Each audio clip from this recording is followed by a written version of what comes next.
Se você entrou nesse vídeo, você, assim como eu, gosta de estar sempre buscando, né, formas melhores ali de aperfeiçoar suas rotinas ali, as tasks que você tem que fazer durante o dia, tá?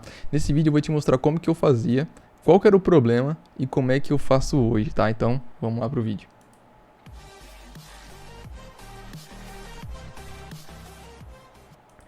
Fala galera, beleza? Júnior Alves aqui. Cara, nesse vídeo a gente vai conversar bastante sobre isso, tá? Porque, vamos lá, antes de mais nada, né? Isso daqui não é simplesmente um passo a passo que eu quero que você siga cegamente, tá?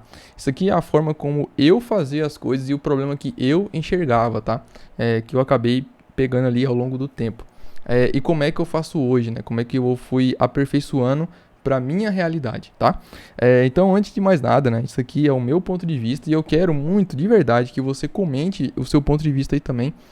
Como é que você puxa lá, como é que faz, como é que é o seu processo, desde o momento que você tem uma reunião, por exemplo, de alinhamento sobre uma feature nova que você vai precisar criar no sistema, qual é o momento desde desse alinhamento até você de fato codar ali e entregar essa feature, tá? Como é que é esse processo aí inteiro, beleza? Então a gente vai trocando ideia e cara, eu espero muito que esse vídeo não só te ajude, como me ajude também, porque eu quero aprender bastante coisa com vocês aí nos comentários, fechou? Então, e antes de mais nada, se você ainda não é inscrito no canal, se inscreve aí, tem vídeo todos os dias aqui no canal, tá? Então se inscreve, deixa seu like, seu comentário, tem muita playlist aqui no canal de React, testes, Next, enfim, beleza?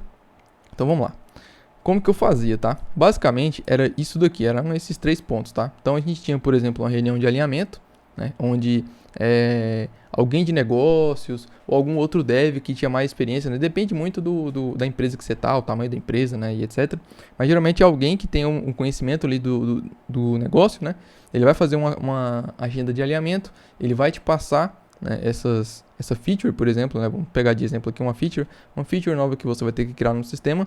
Aí depois a gente cria o card, né, ou os cards, muito provavelmente vão ser vários, e depois você pega ali o primeiro e já sai codando, né? Era assim basicamente que eu fazia de início, tá? Qual que é o problema aqui, né? Se você já fez esse tipo de processo aqui, você com certeza já consegue identificar vários problemas nisso daqui, tá? Eu vou começar aqui com alguns dos problemas que eu mais peguei assim ao longo do tempo e como é que eu resolvi eles, tá? Então, antes de mais nada, vamos lá para os problemas, né? Bom, basicamente, essa forma aqui, eu tinha pouco entendimento do que de fato deveria ser feito, por mais que a gente tivesse call de alinhamento, e geralmente os cards eles teriam ali a sua descrição, é importante você entender o porquê que aquela feature está sendo criada, qual que é de fato a real necessidade do cliente. Então, cara, são muitos assuntos assim que são bem importantes, né? E provavelmente só uma call de alinhamento, muito provavelmente ela não é o suficiente. E a descrição que está no card também, por si só, ela também não é o suficiente. Ela ajuda, claro. Essa call de alinhamento também ela ajuda, claro. Mas ela por si só, dependendo ainda da task, ela não é o suficiente, tá? Pelo menos para mim. Então, tinha coisa também que poderia demorar. Então, tinha alguns cards ali que poderia passar um pouco do previsto. E gerava uma maior ansiedade, tá? Por quê? Vou te contar basicamente um cenário aqui que você vai conseguir se identificar, tá? Então, basicamente, tá lá você, né? Todo empolgado ali para criar uma feature nova, louco para aplicar o Solid, o DDD, o Clean Architecture e sei lá mais o que você viu em tutoriais aqui no YouTube. Daí, no início tá tudo perfeito, né? Você vai lá, você vai entregar a task bem rápido, né? Porque você já saiu, né? Você já começou já codando, né? Você já começou aqui, pô, já teve a call de alinhamento, já criou o card, você já saiu codando, muitas das vezes no mesmo dia, né? Você teve a call de alinhamento ali de manhã, aí depois do almoço criaram o card, no finalzinho ali da tarde ali, né? Você já começou a sair codando ali, ou antes, né? Então, pô, você vai entregar o card super rápido, certo? Errado. Por quê, né? Porque no finalzinho da task, cara, quando você já tá terminando, ele já tá nos finalmente, né? Você percebeu que existe, por exemplo, um endpoint no back-end que você vai precisar e ele não tá pronto ainda. Aí isso já né, te faz parar um pouco e pensar. Aí você fala, beleza, vou chamar aqui o dev do back-end, a gente vai marcar uma call, né? Provavelmente agora, aqui já começa os problemas, tá? Porque provavelmente você não vai conseguir marcar essa call pro mesmo dia, porque o cara do back-end ele também tá atolado de coisa lá para fazer, tá? Mas aí vocês marcam uma call, por exemplo, né, uma agenda para fechar esse payload no dia seguinte. Ou seja, aquela task que de início você terminaria ela em um dia, ela já passou para 2. E aí, você marca essa call de alinhamento, né, com o dev ali do back-end, vocês fecham o payload, tá? Só que provavelmente ele não vai conseguir terminar isso aqui no dia, tá? Porque ele tá super atolado ali de demandas e só vai conseguir no próximo dia, ou seja, aí já foi pro terceiro dia. Lembrando, a sua task estava no finalzinho, só que agora no final você percebeu que estava faltando esse endpoint que você vai precisar e agora você está dependente, né, do dev backend ali, e também não é culpa dele porque ele também está atolado de coisa para fazer, certo? E aí, aqui você já está ansioso. Aqui já entra, aqui você já está ansioso porque você estava com a task ali 90% dela pronta e agora está travado, né? Aí você me diz, cara, isso já aconteceu com você ou algo parecido? Se você segue essa abordagem aqui, muito provavelmente isso já aconteceu, tá? Por quê? Aqui existem alguns problemas, né? Como a gente já linkou aqui. A maior dificuldade é justamente na parte do entendimento, tá? Então é super importante, aqui a gente entra em como é que eu faço hoje. Basicamente eu tenho alguns passos, né, que eu vou te passar aqui agora.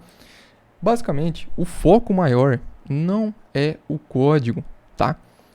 O código, tanto é, eu já vou até te dar um spoiler, o código tá no passo 5. Então tem 4 passos que eu vou te passar aqui, que é o que eu faço hoje em dia, tá? Então o código em si mesmo, quando eu vou abrir o meu VS Code, ou seja lá qualquer editor que você utilize, ele vai estar só no último passo, tá? Por quê? Porque existem 4 outros passos aqui que são muito mais importantes e relevantes quando você vai começar uma task nova.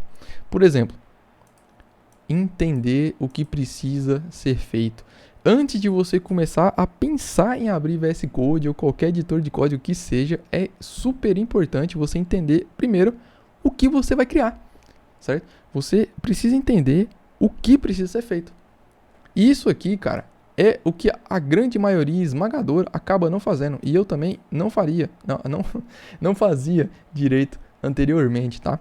E isso gera vários desses problemas que a gente comentou aqui anteriormente, tá?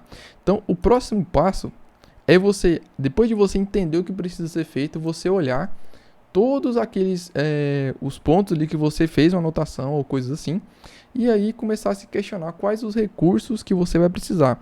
Lembrando do nosso exemplo, você poderia ter matado aqui, ó, bem nesse step 2, né, no passo 2, que você precisaria lá no finalzinho, mas você já teria mapeado que você iria precisar de um endpoint específico que a gente ainda não teria no back-end, tá? Então aqui você já conseguiria já prever esse tipo de coisa e conseguir agendar, né, esse endpoint antes de você começar a task, certo?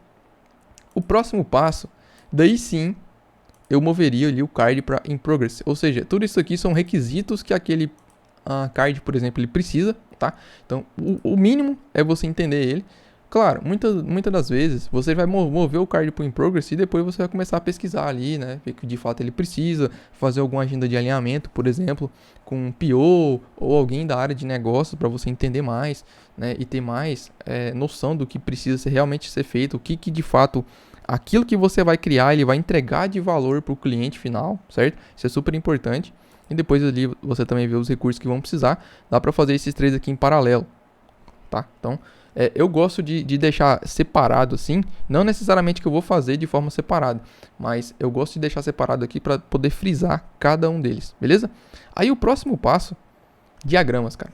Eu gosto muito de usar diagramas, tá?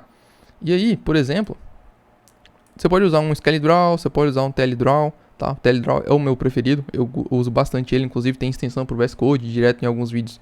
Eu utilizo ele aqui também em vídeos, tá? Então eu recomendo bastante dar uma olhadinha nele depois. O ScaleDraw também, se eu não me engano, ele também tem plugin ali, tem extensão ali para o VS Code, tá? Ou mapas mentais como esse aqui que eu estou te mostrando agora, dá para você criar também, tá? Mas eu gosto bastante de diagrama, tá? Você desenhar o que vai precisar ser feito. Claro, dependendo da task, se for uma coisa mais simples, talvez não precise de toda essa burocracia. Mas o entendimento mínimo ali, né? Você dá uma olhada básica ali nos recursos e tal. Então, são coisas assim que são super válidas mesmo se a task for simples. Porém, por exemplo, diagrama, se a task for muito simples, talvez não precise, né? E aí sim, finalmente, a gente chega no último step que de fato aí é o código, tá? Aí sim você vai abrir o seu VS Code, você vai abrir o seu editor de código e vai começar a criar ali o código de fato, beleza? E aí, aqui entra um outro ponto que eu não sou muito rígido em relação a isso, mas você poderia aqui utilizar, por exemplo, um TDD, tá? Eu vou ser bem sincero, eu não utilizo o TDD em tudo que eu vou fazer, tem coisas que não, para mim acaba sendo mais burocrático, tá? Mas é super importante você pelo menos ter um entendimento do que é o TDD, né? Que é o Test Driven Development, certo? Que é o quê? É o desenvolvimento orientado a testes, ou seja, você vai começar a criar o seu código não pelo código em si, o código que vai para produção, mas pelos testes, tá? Então aqui você vai garantindo, né? Você vai criando ali devagar. Tem vários vídeos aqui no canal onde explico como funciona o TDD na prática, tá? Eu vou deixar os vídeos aqui no card e no primeiro comentário fixado para você dar uma olhadinha depois. Mas basicamente você vai criar os seus testes antes do código de produção. Isso aqui, cara, em testes que são mais complexas, testes que precisam de você criar, por exemplo, muitas regras de negócio e etc. Isso aqui é super útil, beleza? Então, basicamente isso aqui é o meu flow, né, que eu utilizo o meu workflow, né, que eu utilizo no meu dia a dia hoje, e eu resolvi esses problemas que eu te falei, tá? Então aqui, cara, lógico, mesmo você fazendo tudo isso daqui, pode acontecer de ter alguma coisa que não estava mapeada e você acabar pegando no final da task? Pode, mas você diminui muito os riscos disso acontecer. Agora, deixe nos comentários o que você utiliza, como é que é o seu processo aí, quais são os passos que você utiliza para criar uma task, tá? Desde o momento que ela é concebida ali, o card é criado, até o momento que você vai de fato fazer o deploy ali para prod, beleza? Deixa aí e a gente vai trocando ideia, cara. Eu quero aprender aí com vocês aí o que vocês utilizam no dia a dia, beleza? Até de questão de ferramentas de diagrama e etc. Tem várias, né? Aqui eu citei algumas, que são as mais simples aqui, mas existem várias. Se você precisa de diagramas UML também para fazer documentação depois, já é uma outra história. Eu posso até fazer um outro vídeo falando sobre isso aqui no canal também. Então, qualquer dúvida que você tiver, deixe nos comentários. Sugestões de próximos vídeos nos comentários também, beleza? Então é isso, galera. Valeu, falou, grande abraço e até a próxima.